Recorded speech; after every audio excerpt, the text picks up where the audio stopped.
আসন্ন টি-20 বিশ্বকাপে বাংলাদেশ দলের জন্য আমেরিকার দর্শকদের সমর্থন চেয়েছেন জাতীয় ক্রিকেট দলের অলরাউন্ডার সাকিব আল হাসান। তিনি জানান, তারা নিজেদের সামর্থ্যের পুরোটা দিয়েই বাংলাদেশের জন্য খেলবেন। এছাড়া জিম্বাবুয়ে সিরিজ দিয়ে নিজেও ক্রিকেটে ফিরবেন বলে নিউ ইয়র্কে এক অনুষ্ঠানে জানিয়েছেন সাকিব আল হাসান। প্রথমবারের মতো ক্রিকেট উন্মাদনায় মেতে উঠতে প্রস্তুত আমেরিকা। টি-20 বিশ্বকাপের 4 ছক্কার বিশ্ব রন শুরু হবে আগামী 1 জুন থেকে। আমেরিকার মাটিতে প্রথম বিশ্বকাপ। মাসব্যাপী বিশ্ব শ্রেষ্ঠত্বের এই আসরে অংশ নেবে বাংলাদেশ, আমেরিকা সহ 20টি দল। সেখানে বাংলাদেশ দল নিয়ে তাই বাড়তি আগ্রহ এদেশে বসবাসরত বাংলাদেশি আমেরিকানদের।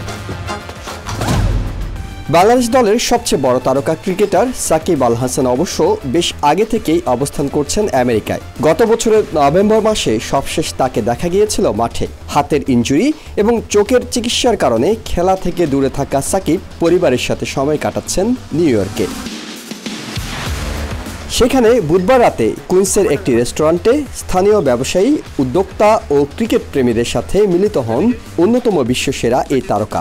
তাকে উষ্ণ অভ্যর্থনা জানান আয়োজকরা। শুভেচ্ছা বিনিময় শেষে সাকিব জানান, আসন্ন বিশ্বকাপে বাংলাদেশ দলের জন্য আমেরিকান বাংলাদেশি দর্শকদের সমর্থন চান তিনি। আশা করছি প্রচুর সাপোর্ট আমরা পাবো। ভালো করি খারাপ করি সবসময় আপনারা সাপোর্ট করবেন আমাদের, এটাই আমার আশা। গঠনমূলক সমালোচনা করতেই পারেন, সেটাতে কোনো সমস্যা নেই, বাট আমি বিশ্বাস করি যে আমরা আপনাদের ভালোবাসার কিংবা সমর্থনের প্রতিদান দিতে পারবো। সে ধরনের প্রস্তুতি এবার টিম নিচ্ছে। বিশ্বকাপে বাংলাদেশ দলের জন্য সুনির্দিষ্ট কোনো লক্ষ্য নির্ধারণ না করলেও সাকিব প্রতিশ্রুতি দেন, সামর্থ্যের সবটুকু দিয়েই খেলবে বাংলাদেশ। ক্রিকেট প্রেমীদের ভালো কিছু দেওয়ার আশ্বাস দেন তিনি। আমরা ফ্লোরিডাতে এর আগে খেলেছি, প্রচুর সাপোর্ট পেয়েছি বাংলাদেশিদের থেকে। আমরা ওয়েস্ট ইন্ডিজের সাথে ওই সময় সিরিজ জিতেছিলাম। তো আশা করি এবারও ওরকম ভালো কোনো রেজাল্ট করতে পারবো আমরা। লাস্ট টি-20 ওয়ার্ল্ড কাপে আমাদের পারফরমেন্স ভালো ছিল, ওইখান থেকে যদি আরও একটু উন্নতি করতে পারি, আমার মনে হয় যে এবার আমাদের আরও ভালো করার সম্ভাবনা আছে। যদি আমরা টাফ গ্রুপে বা টি-20 আসলে সবগুলা দলই ডিফারেন্স খুব কম হয়, যে কোনো দিন যে কোনো দল যে কোনো দলকে হারিয়ে দিতে পারে। একদিকে ক্রিকেটার, অন্যদিকে জাতীয় সংসদের সদস্য। কোন পরিচয়টাকে বড় করে দেখছেন, কিংবা ভবিষ্যতে নিজেকে বিসিবির প্রেসিডেন্ট পদে দেখতে চান কিনা, এই প্রশ্নের জবাবে আপাতত ক্রিকেটটাকে বেছে নিলেন জাতীয় দলের সাবেক এই অধিনায়ক। খেলাটা এখনো এনজয় করছে।